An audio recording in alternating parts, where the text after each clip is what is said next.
आज मैं आपके साथ टाइल्स और मार्बल को चमकाने का बहुत ही आसान और सस्ता तरीन तरीका शेयर करूंगी। अगर आपने एक बार ये सस्ता क्लीनर बनाकर इस्तेमाल कर लिया तो आप बाजार से सफाई के लिए महंगे क्लीनर्स लाना भूल जाएंगे। टाइल्स पर जमे जिद्दी दागों को बिना रगड़े बिना थके मिनटों में साफ करेंगे। पुराने बर्तनों की खोई हुई चमक को वापस लाने का और उन्हें नए जैसा बनाने का सीक्रेट आपके साथ शेयर करूंगी। आज की वीडियो में शेयर किए गए सारे टिप्स एंड ट्रिक्स बिल्कुल न्यू हैं और आपकी रोजमर्रा जिंदगी से जुड़े हुए हैं, इसलिए आपने वीडियो को कंप्लीट वॉच करना है। अस्सलामुअलैकुम friends and welcome to my channel tips and tricks with Hina. मेरी प्रीवियस वीडियो जिसमें मैंने आपके साथ दालों और चावलों में से कीड़ा निकालने का तरीका शेयर किया था, उसको आप लोगों ने बहुत ज़्यादा पसंद किया और उस वीडियो के बाद आप लोगों के बहुत सारे क्वेश्चंस मेरे पास आए कि गंदम को हम कीड़ा लगने से कैसे बचाएं, उसे लंबे अरसे तक कैसे स्टोर करें, आटे और सूजी में कीड़े लग जाते हैं, सुंडियाँ हो जाती हैं, उसको कैसे साफ़ करें। मुझे बहुत ज़्यादा खुशी होती है जब आप अपनी प्रॉब्लम्स का सोल्यूशन मुझसे मांगते हैं और मेरा ये मानना है आपके क्वेश्चंस और आपका मशवरा जो आपने मुझसे मांगा है वो मुझ पर अमानत है, इसलिए मैं अपनी नॉलेज के मुताबिक या जितना मुझे आता है मैं आपको सही आंसर देने की कोशिश करती हूँ। जितने भी आप लोगों के क्वेश्चंस थे सबको मैंने रिप्लाई कर दिया है। चीनी के बारे में मुझसे बहुत ज़्यादा पूछा गया है कि चीनी को हम चूटियों से कैसे बचा सकते हैं। इसके लिए हमने सिरका लेना है। सिरके को हमने चीनी के अंदर मिक्स नहीं करना है बल्कि एक रुई लेनी है और थोड़ा सा सिरका रुई के ऊपर लगा लेना है। अब इस सिरके वाली रुई को आपने चीनी वाले जार के ऊपर फेरना है। चीनी वाले जार की किनारियों पर फेर लीजिए और इसके बाहर का जो एरिया है जार का उसके ऊपर अच्छी तरह से आपने सिरका मल लेना है। इस तरीके से चूटियाँ चीनी वाले जार के पास आएंगी ही नहीं और चीनी को हमेशा एक एयर टाइट जार के अंदर रखें ताकि चूटियों से महफूज रहे चीनी। और अगर बिलफर्ज बहुत ज़्यादा चूटियाँ आपकी चीनी में हो गई हैं तो हम किस तरह से उनको निकाल सकते हैं। उसके लिए आपने एक खुला बर्तन लेना है या फिर कोई दुपट्टा या कपड़ा ले लीजिए और उसके ऊपर आपने चीनी को फैलाना है और तेज़ धूप में रख दीजिए। थोड़ी देर में ही सारी चूटियाँ निकल जाएंगी और उसके बाद आपने ये सिरके वाला प्रोसेस करना है ताकि आपकी चीनी के पास चींटियाँ ना आए। अब ये जो कॉटन है जिससे मैंने चीनी के डब्बे के ऊपर सिरका मला है, अब इस कॉटन को मैंने बॉल बना के इस चीनी के अंदर ही रख दिया है। इससे भी जो है ना हमारी चीनी बिल्कुल महफूज रहेगी। अब जैसा कि ये जो मैं जार यूज़ कर रही हूँ ये एयर टाइट नहीं है, तो उसके लिए मैंने क्या किया कि ना यहाँ पर एक प्लास्टिक ले लिया है और प्लास्टिक पर मैंने ढक्कन को रखकर निशान लगा लिया है। जो निशान हमने लगाया है आधा सेंटीमीटर आपने एक्स्ट्रा रखना है ताकि हम थोड़ा प्लास्टिक एक्स्ट्रा कट करें। तो यहाँ पर मैंने सर्कल कट कर लिया है। इसे चीनी के ऊपर रख देंगे और ढक्कन रख देंगे तो इस तरह से जो हमारा चीनी वाला जार है ना वो एयर टाइट हो जाएगा। तो देखिए आपको थोड़ी सी प्लास्टिक नज़र आ रही होगी, आपने किनारियों से बड़ी ही रखनी है प्लास्टिक ताकि अच्छी तरह से टाइट हो जाए और ये इसके अंदर फिक्स रहेगा। इसके ढकने में बार बार ये निकलेगा भी नहीं। काफ़ी सालों से मैं ये तरीका इस्तेमाल करती आ रही हूँ और कभी भी मेरी चीनी में चूटियाँ नहीं लगती हैं। जब भी आप चीनी ट्रांसफ़र करने लगें डब्बे के अंदर तो आपने याद से सिरका ज़रूर डब्बे के बाहर लगा लेना है। हमारी अगली किचन टिप देख लेते हैं।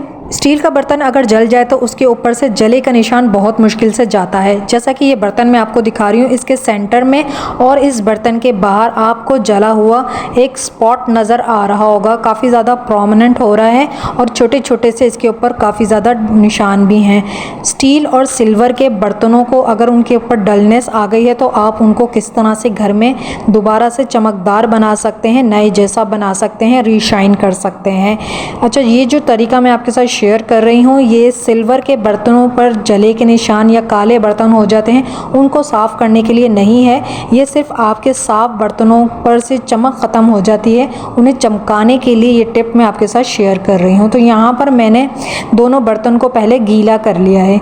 गीला करने के बाद जो है ना अब हमने अपने किचन से एक बहुत ही सिंपल सी चीज़ उठानी है, यानी कि हमें नमक लेना है। 1 चम्मच भरकर नमक हमने दोनों बर्तन के अंदर डाल देंगे, 1-1 चम्मच।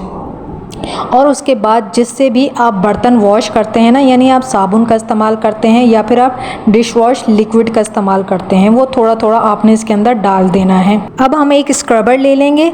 स्पंज का हमने इस्तेमाल नहीं करना है और ना ही कपड़े वाली जाली का इस्तेमाल करना है।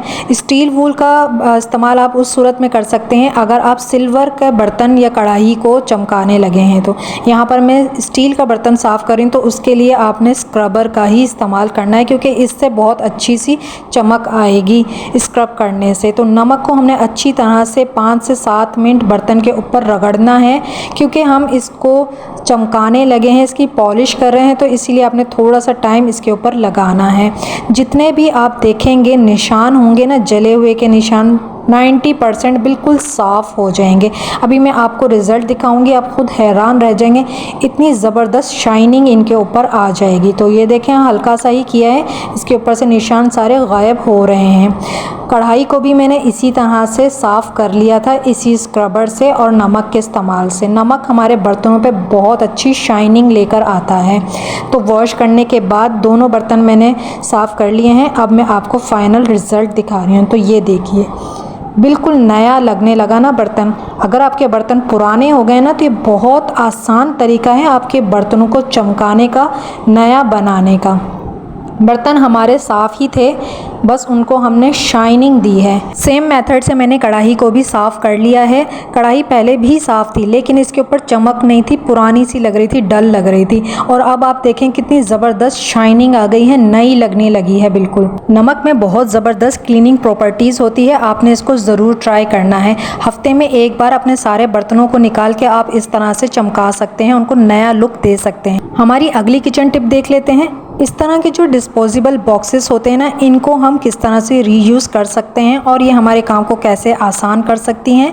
इसके लिए हमने इस बॉक्स के पीछे काफ़ी सारे होल्स कर लिए हैं। एक लोहे की चीज़ ले लीजिए, उसको चूल्हे पर गर्म करें और इस तरह से काफ़ी सारे आपने इस बॉक्स के नीचे होल्स कर लेने हैं। इस तरह की प्लास्टिक की चीज़ों को आप रीयूज़ या रिसाइकिल करके काफ़ी सारे ऑर्गेनाइजर्स भी बना सकते हैं और अपने पैसे भी बचा सकते हैं। इस बॉक्स के 2 यूजेस मैं आपके साथ शेयर करूँगी। पहला यूज़ ये है कि हमारी जो खाने की प्लेटें होती हैं ना, उसमें जो लेफ़्ट ओवर फूड बच जाता है, छोटे छोटे से पार्टिकल्स बच जाते हैं खाने के, गरम मसाला वगैरह, तो उसको ना आपने पानी डाल के इस बॉक्स के अंदर छान लेना है।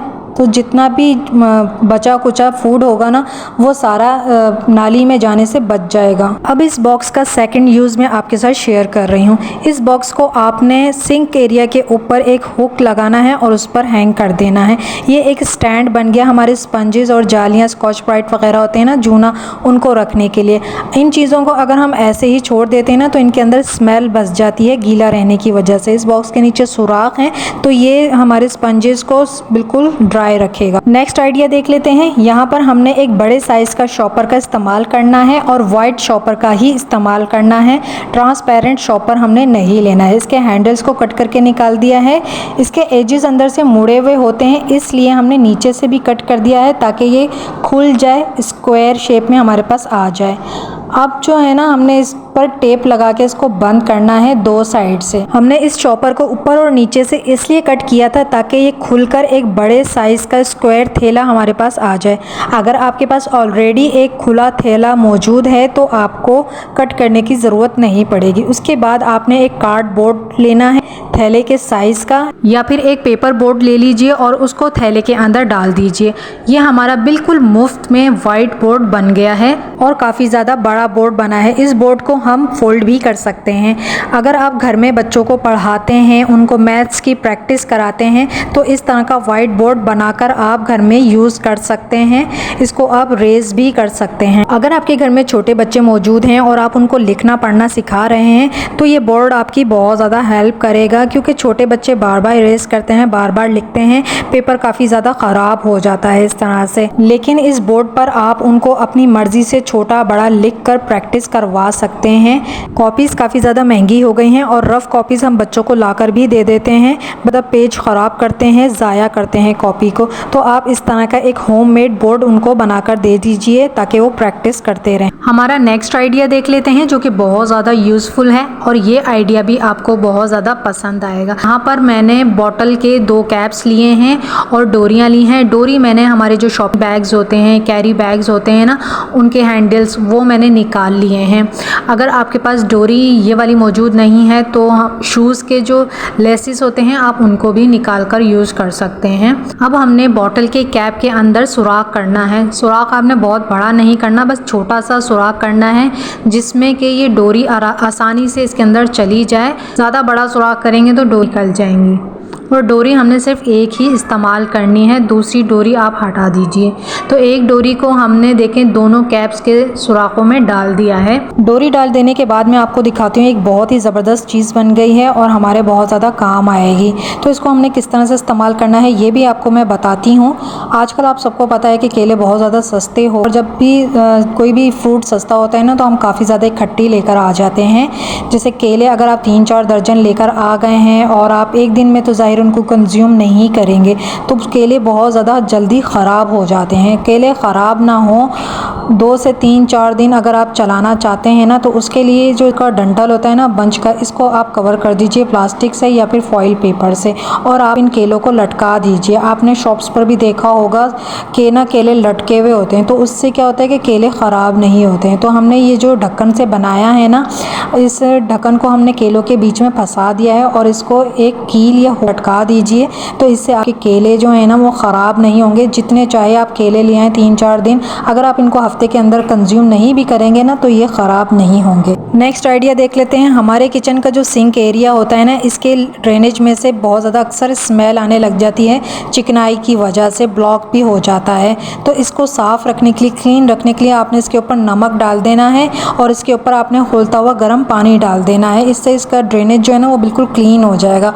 और अगर आपके ड्रेनेज में से बहुत ज़्यादा कीड़े मकोड़े भी आते हैं, कॉकरोचेज़ आते हैं ना, तो आपने रात को ना इस ड्रेनेज को कवर करके रखना है। तो इससे आपकी जो ड्रेनेज है ना वो बिल्कुल साफ़ रहेगा, कीड़े मकोड़े भी नहीं किचन के अंदर आएंगे। अब मैं आपके साथ बहुत ही सस्ता क्लीनर बनाकर शेयर करूंगी जो कि आपकी टाइल्स और आपके मार्बल को शीशे की तरह चमका देगा।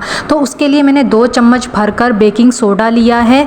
बेकिंग सोडा क्लीनिंग में बहुत बेहतरीन काम करता है, लेकिन हमें इसका सही इस्तेमाल नहीं आता है।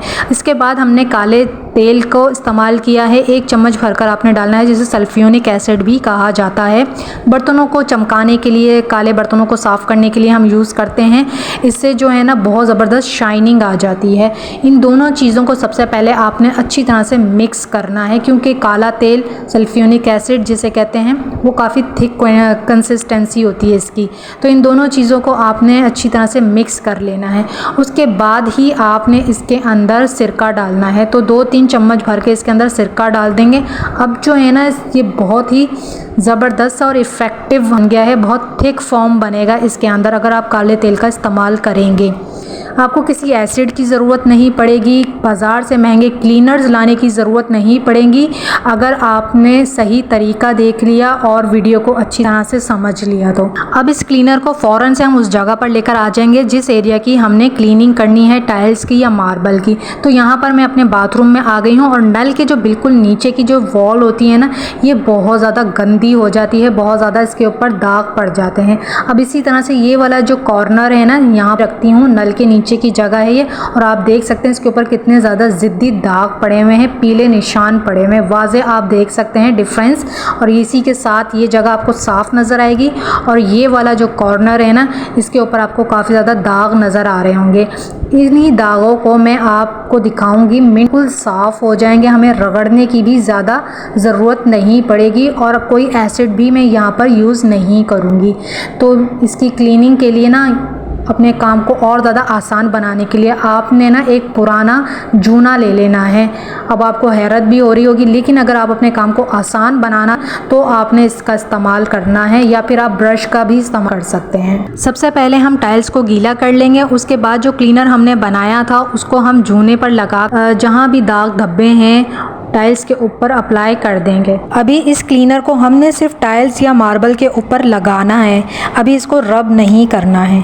और इस क्लीनर को आपने लगाने के बाद 10 मिनट ज़रूर देने हैं, ताकि आपका काम भी आसान हो जाए, आप थकें भी नहीं और क्लीनिंग भी आपको ज़्यादा अच्छी नज़र आएगी। इसको आपने लाजमी छोड़ना है। इस क्लीनर को आप टाइल्स के ऊपर भी यूज़ कर सकते हैं, मार्बल के ऊपर भी यूज़ कर सकते हैं, और इस क्लीनर से आप अपना वॉश बेसन, टॉयलेट, कमोड सबको साफ़ कर सकते हैं। बस शर्त यही है कि आपने इसको टाइम ज़रूर देना है। हम सबको पता है बेकिंग सोडा क्लीनिंग करता है, लेकिन हम उसको टाइम नहीं देते हैं, साफ़ करना शुरू कर देते हैं। इसका रिज़ल्ट ये होता है कि वो साफ़ नहीं होता है, क्योंकि ज़िद्दी दाग होते हैं ना, पुराने दाग होते हैं, तो वो इतनी जल्दी साफ़ नहीं होते हैं। तो ये रिएक्ट तो करने दें आप इसको, अपना काम तो करने दें आप इसको।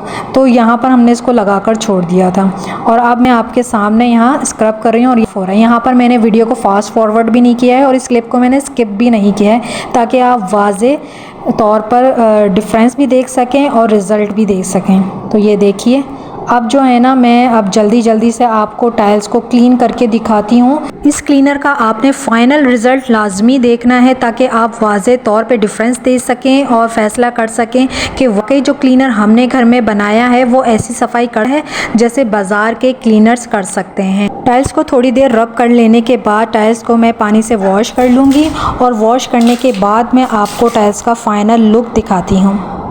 तो ये देखिए, बहुत अच्छे से हमारी टाइल्स चमक गई हैं, बहुत ज़्यादा मेहनत भी नहीं की है, सस्ते में हमारे बाथरूम की टाइल्स की, मार्बल की सफाई हो चुकी है। अगर आपको मेरे आइडियाज़, मेरे टिप्स एंड ट्रिक्स पसंद आते हैं तो वीडियो को लाइक कीजिए और चैनल को सब्सक्राइब कीजिए। Thanks for watching. अल्लाह हाफिज़।